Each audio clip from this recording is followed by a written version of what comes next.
penyembuhan. Ya, dan masas terapi ini merupakan manipulasi yang secara manual dilakukan pada jaringan lunak tubuh untuk meningkatkan kesehatan dan kesejahteraan bagi bayi dan anak-anak. Kenapa saya perlu pada masa tumbuh kembang ini anak dilakukan pijat? Nah, tadi sudah dijelaskan sama Bu Erna. Ya, kalau anak itu sudah digadget itu sedikit aktivitas kan dia kadang-kadang dia begini terus. Nah, besoknya apa? Ininya sakit. Mah, nih bauku sakit, ya. Kemudian karena dia asik begini, akhirnya lupa makan. Akhirnya apa? Daya tahan tubuhnya turun. Kemudian dia flu, batuk pilek. Kemudian dia konstipasi, ya, makanya karena dia ngawur, ya, tidak terkontrol. Kemudian kadang-kadang dia kolik abdomen, kadang perutnya kembung karena makannya sudah telat. Nah, apalagi anak-anak sekarang banyak sekolah-sekolah SD, TK yang berangkatnya pagi, pulangnya sore, ya. Jangan pagi lagi. Pulangnya sore karena full day. Belum lagi nanti orang tuanya karena anaknya pingin bisa A, B, C, nah, belum lagi les-lesnya, ya. Anak-anak ini sebenarnya dia stres. Waktu bermainnya dia sudah berkurang. Nah, ini perlu ditingkatkan daya tahan tubuhnya juga dengan masas. Nah, pada zaman sekarang ini memang tekanan aktivitas pada anak itu sangat berlebihan. Ya, kadang-kadang tuntutan dari kita sebagai orang tuanya juga yang tidak menyadari kemampuan dari anak. Sehingga apa? Anak ini stres. Kalau sudah stres, ada ketidakseimbangan antara imunnya dan hormon. Ini yang menimbulkan banyak gangguan penyakit pada anak-anak.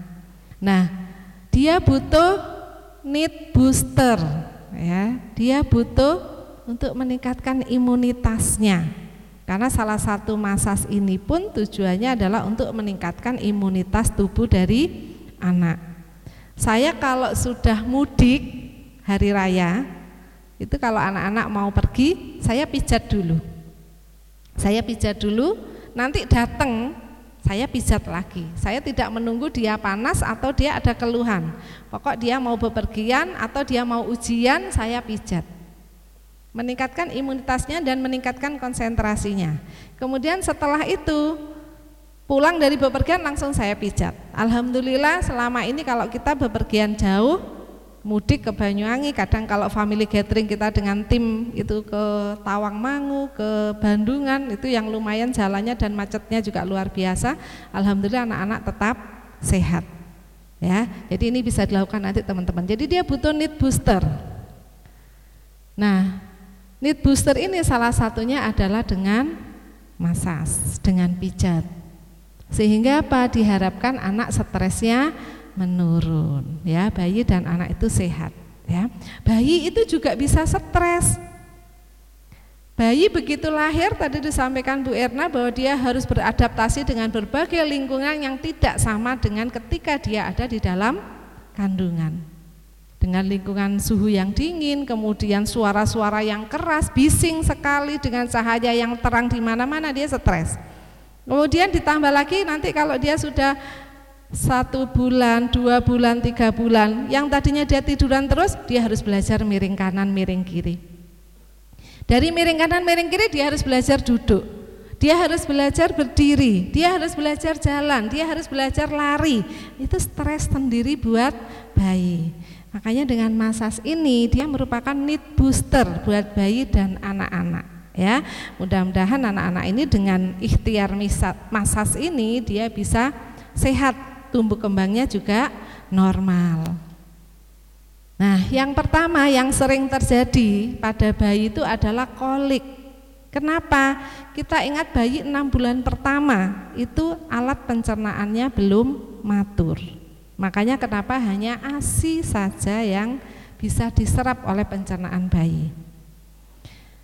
Nah, pada 6 bulan pertama, terutama pada 2 bulan pertama itulah dia sering sekali kena kolik, ya. Biasanya orang tua bilang anak saya kena gangguan jin.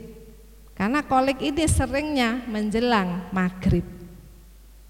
Jadi kalau sudah menjelang maghrib anaknya nangis, melengking, sulit ditenangkan, nah itu salah satu gejala kolik abdomen. Itu sebenarnya karena dia ketidakseimbangan dari hormon dan imunitasnya ya, karena dia juga masih lemah juga untuk sistem pencernaannya ya, sehingga ada fase kontraksi yang fase relaksasinya melambat ya, dia terjadi kolik.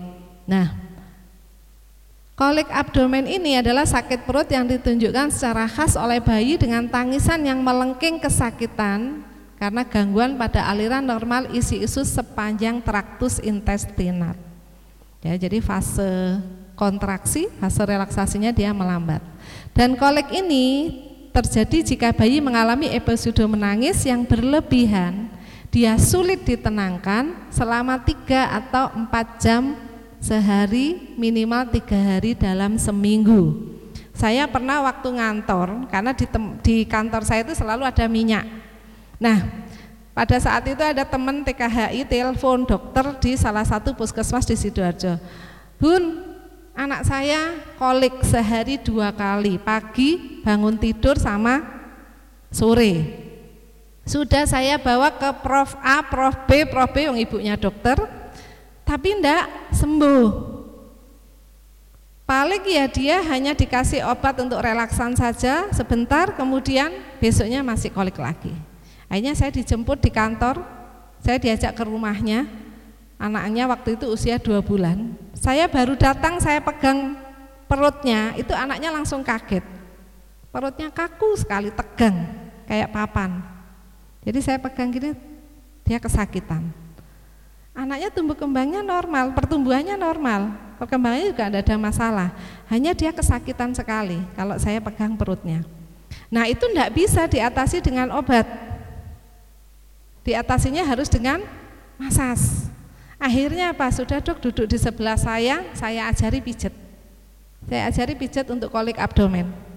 Alhamdulillah 1 kali sesi, kalau dia lagi serangan kolik biasanya kita ulangi sampai 3 rangkaian. Dari gerakan pertama sampai gerakan terakhir itu kita ulangi sampai 3 kali. Itu alhamdulillah sudah mulai supel. Jadi abdomennya sudah mulai lembut. Kemudian saya suruh lakukan rutin sampai seminggu, itu sudah mulai berkurang jauh sekali. 2 minggu itu sudah sangat jarang koliknya. Jadi memang ada beberapa gejala-gejala yang tidak nyaman pada bayi yang tidak bisa dengan obat saja, harus dikombinasi dengan masas. Ya. Nah, pada pijat yang normal itu biasanya pijat bayi yang normal itu kalau kita memijat bayinya menangis itu tidak boleh, karena pijat itu jangan sampai memberikan trauma buat bayi. Kalau ada anak bayi lewat rumahnya Mbah Dukun nangis, itu kan biasanya dia trauma. Saya pernah di Purwokerto ngisi acara pelatihan untuk mahasiswa Akbid YLPP. Ketika saya tayangkan gambar bayi yang dipijat, ada 1 anak umur 2 tahun, dia lari. Takut dia lari. Saya pikir dia lihat HP, ada gambar yang menyeramkan, dia takut.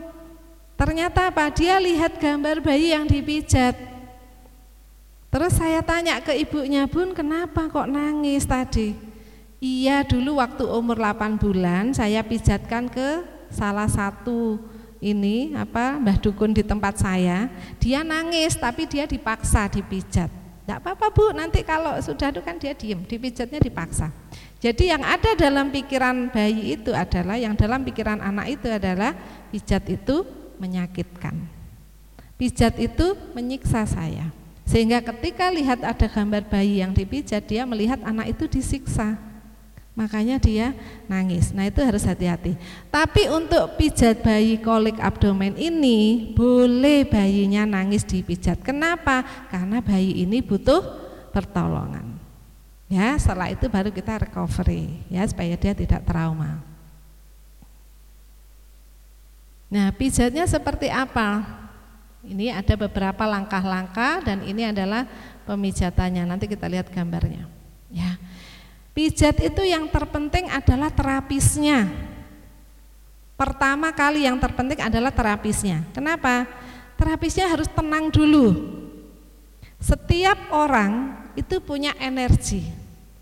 Dan pijat itu bukan hanya meletakkan tangan kita ke tubuh klien, ke tubuh anak atau bayi, tetapi mengalirkan satu energi positif. Makanya saya selalu bilang kalau di pelatihan, pijat itu gampang, tekniknya bisa belajar di mana saja, tapi bagaimana Anda bisa memberikan energi positif Anda ke bayi itu. Pijat itu tidak boleh sambil marah. Pijat itu tidak boleh sambil kita memendam rasa benci, tidak bisa. Pijat itu tidak bisa dilakukan dengan terpaksa. Pijat itu tidak bisa dilakukan dengan hati kita tidak siap untuk memijat atau kita tidak tulus untuk membantu dia. Tidak bisa. Efeknya apa? Yang dirasakan tidak nyaman. Kalau kita lihat satu kamera yang bisa mendeteksi satu energi, kita itu setiap hari ada putaran energi di sini. Saat saya berdiri di depan pun, ketika saya memberikan ilmu ini tidak ikhlas, saya yakin Anda pasti merasa. Ya, makanya sering bilang bahwa apapun yang disampaikan dengan hati itu pasti kenanya juga di hati. Karena terasa. Makanya saya sering kalau di pelatihan itu yang saya benahi dulu adalah terapisnya. Anda datang ke sini mau apa? Saya mau belajar pijat bayi, Bu. Saya mau buka baby spa. Saya mau buka mom and baby spa. Oke. Itu satu tujuan yang baik, tapi yang penting adalah terapi dirimu dulu. Makanya biasanya kita ada sesi rilis emosi. Sudah siapkah kita menjadi seorang terapis? Itu penting banget. Ya, supaya apa? Energi kita yang kita berikan ke bayi ini positif. Makanya kalau kita melihat ke bayi, ada sebagian orang kalau bayi itu ngelihat ke kita, dia nyaman. Ada sebagian orang kalau lihat bayi, bayinya udah nangis. Itu yang introspeksi bukan bayinya. Ya kita, kenapa bayi itu nangis kalau saya lihat? Kenapa kok lihat si B dia diem? Itu yang harus diterapi adalah ya kitanya. Bagaimana? Kalau kita masih menyimpan dendam, benci, sakit hati, sedikit-sedikit tersinggung, sulit. Ya, karena energi yang positif itu akan akan ditampilkan atau energi itu akan muncul ketika energi kita juga positif. Makanya dari sekarang kalau ingin jadi terapis pijat bayi itu, kalau kita berhubungan dengan bayi dan anak harus belajar untuk positive thinking, positive feeling, dan positive action. Ketika kita sudah mencoba untuk positif, maka gampang bayi itu bayi siapapun. Kadang meskipun kita nggak kenal, kita ajak dia nyaman. Ya, yang penting tenang dulu bayinya. Nah, tenangkan diri dulu, karena memijat bayi yang menjerit-jerit, kita lihat bayi yang kolik, teriak-teriak, itu biasanya kita juga ikut panik. Aduh, diapakan ini bayinya? Aduh, teriak-teriak. Ya, jadi kita harus tenangin dulu. Cara yang paling mudah adalah nafas panjang 3 kali. Ya, itu menurunkan ketegangan. Nafas panjang dulu 3 kali sambil kita berdoa. Karena apapun yang kita lakukan itu adalah ikhtiar, hanya perantara saja. Tetap kesembuhan itu adalah milik Allah. Tetap kita harus berdoa dulu. Ya Bu, ini kita ikhtiar ya, kita berdoa dulu, minta sama Allah. Berdoa benar-benar sungguh-sungguh dengan ibunya. Minta kesembuhan dari Allah, baru kemudian kita lakukan pijat. Ya, jadi kita harus tenang. Kita kalau memang kita belum siap, suruh bayinya digendong ibunya dulu sambil kita menenangkan diri. Jadi harus tenang dulu terapisnya. Ya. Oke, kalau pijat bayi ini bisa meredakan sakit perut bayi yang serangan kolik, ya. Tetapi untuk bayi yang tengah serangan kolik ini pijatnya dilakukan 3 kali, ya, 3 sesi. Tapi untuk pencegahan cukup 1 kali saja, ya. Nah, cara pertama adalah resting hand. Resting hand itu gerakannya kayak apa sih? Ada yang pernah tahu enggak? Ada yang pernah ikut pelatihan pijat? Belum? Ya. Sudah ya, pasti ada beberapa yang sudah ya. Untuk kolik ini dia resting hand. Resting itu caranya apa? Kita menenangkan bayi dengan meletakkan tangan kita di perutnya bayi dulu. Jadi tidak langsung memijat. Kita tenangin bayi dulu, kita taruh tangan kita di perut bayi, kemudian sambil kita berikan energi positif, sambil kita menata diri kita dulu, tenangkan diri. Kemudian baru water wheel itu adalah mengayuh di perutnya. Nanti kita lihat gerakannya ya, kita belajar sama-sama. Kemudian knees up, mendekatkan kedua kaki ke perut untuk mengendorkan ya ketegangan dari perut. Kemudian sun moon, gerakan matahari bulan, ini sangat bagus sekali untuk membantu supaya abdomen yang keras, yang tadi akibat dia kolik, yang serangan kolik bertubi-tubi, nah ini bisa melembutkan. Kemudian knees up lagi untuk mengendorkan dinding-dinding otot abdomen, baru kemudian relaksasi ya. Dan masing-masing gerakan itu 6-7 kali aja sudah cukup ya. Nih, jadi ini resting hand, taruh kedua tangan kita di atas perut bayi. Kemudian ini water wheel dengan sedikit tekanan. Kemudian ini adalah knees up, mendekatkan kaki, pegang kakinya dan didekatkan ke arah perut. Kemudian ini sun moon, gerakan matahari bulan. Ya, ini pun gerakannya tidak boleh salah. Kita ngikuti gerakan ini adalah sesuai dengan anatomi kolon. Masih ingat ya, kolon ascendent, descendant, transversum dan nah ini ada gambar kolon. Arahnya, putarannya adalah ke arah jarum jam, searah jarum jam. Ya, jadi tidak boleh kebalik ke sana. Nanti bayinya tambah kesakitan, kembung. Ya, jadi arahnya sana. Ya. Kemudian baru knees up lagi. Ya, baru relaksasi. Untuk kolik ini tidak banyak gerakan. Nanti yang banyak gerakannya adalah di batuk pilek. Ya. Yang kedua adalah konstipasi. Konstipasi pada bayi dan anak ini harus diperhatikan bahwa prinsipnya tidak sama dengan dewasa. Kalau pada dewasa konstipasi banyak makan serat, ya kita sarankan seperti itu. Tapi kalau bayi sama anak jangan, dia tambah konstipasi nanti. Karena bayi dan anak itu prinsipnya adalah harus meningkatkan karbohidrat dan lemaknya. Ya, jadi harus ditingkatkan karbohidratnya kalau bayi sama anak, bukan seratnya. Kalau serat dia tambah konstipasi nanti. Ya, jadi beda sama dewasa. Ya, kalau memberi nasihat ke ibu, anak saya konstipasi, ya bu kasih aja serat yang banyak, jangan ya, karena ini kebalikan sama orang dewasa, bayi sama anak ya. Karbohidrat ya ditingkatkan, kemudian lemak juga upayakan, protein, lemak, zat besi itu lebih banyak diberikan dari lemak hewani. Ya, kalau bayi sama anak-anak untuk tumbuh kembangnya, untuk nutrisinya itu yang bagus adalah dari hewani, karena serapannya dia tinggi, hampir 30%. Kalau dari nabati sering dikasih tahu tempe, ya kasihan, jadi serapannya kecil, nanti anemis dia, ya karena serapannya cuma 6%. Ya, nah ini konstipasi ini biasanya juga seringnya pada bayi yang dengan PASI. Karena dia alergi dari protein susu sapi. Ini kasihan, kadang-kadang sampai berdarah meraknya. Anak saya dulu seperti itu, karena alergi susu sapi, proteinnya dia sampai berdarah, konstipasi. Ya. Nah, masasnya seperti apa? Mari kita lihat ya. Nah, masas pada bayi yang konstipasi ini sangat membantu sekali untuk menguatkan dari dinding atau lumen usus besarnya, sehingga untuk mencegah terjadi konstipasi berikutnya atau diare ya, karena masas ini sebenarnya adalah menguatkan dari dinding-dinding perutnya bayi ya. Yang pertama adalah resting hand, water wheel ya, gerakannya hampir sama dengan ini, tetapi yang membedakan dengan kolik ada satu gerakan yang membedakan. Kira-kira apa? Apa yang beda? I love you, betul. Ya, jangan sekali-kali melakukan gerakan I love you pada bayi yang kolik abdomen, dia akan kesakitan. Karena gerakan I love you itu sakit kalau bayi yang kolik abdomen, karena ada tekanan di situ. Ya, Oke, jadi gerakan yang membedakan adalah I love you sama walking. Ya, seperti apa nanti kita lihat.